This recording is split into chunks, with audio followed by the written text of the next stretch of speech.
Hello bullies, welcome back to this channel. I hope you are guys are fine. તો guys અત્યારે વાગવા થયા છે 11 અમે ફ્રી થઈ ગયા છીએ અને હવે બનાવીએ છીએ મોમોઝ. તો ગાઈઝ મારા મમ્મીનું કામ કેવું છે કે બધી વસ્તુ લે પણ બધું મૂકી દે.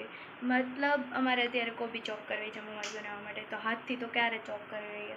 તો પછી એના માટેનું મશીન અમે લીધું હતું, મેળામાં ગયા હતા ત્યારે. પણ લેવાનું પણ મૂકી દેવાનું ગમે ત્યાં, એટલે એ મળવું ન જોઈએ, મતલબમાં યુઝ ન થવું જોઈએ.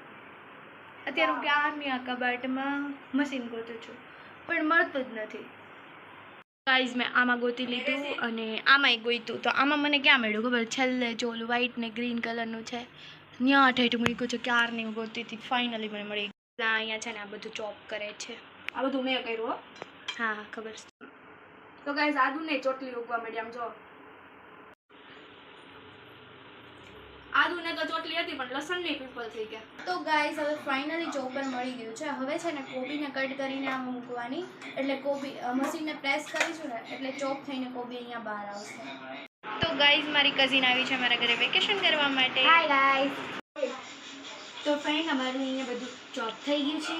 હમણાં અમે છે ને મોમોઝ બનાવવાની પ્રોસેસ સ્ટાર્ટ કરીશું. અમે અહીંયા કોબી ચોપ કરી લીધી છે, ગાજર ચોપ કરી લીધા છે, કેપ્સિકમ ચોપ કરી લીધા છે, લસણ અને આદુ બી ચોપ કરી લીધું છે. તો હવે અમે પ્રોસેસ સ્ટાર્ટ કરીએ. તો ગાઈઝ અમે અહીંયા તેલમાં આદુ, લસણ, કેપ્સિકમ અને ગાજર નાખી દીધા છે. પછી કોબી એડ કરીશું. હમણાં અમે આમાં કોબી જ એડ કરી છે અને પછી અમે બ્લેક પેપર એડ કરીશું. હવે આમાં હું બ્લેક પેપર એડ કરીશું. હવે હું આમાં સ્વાદ અનુસાર નમક એડ કરીશ.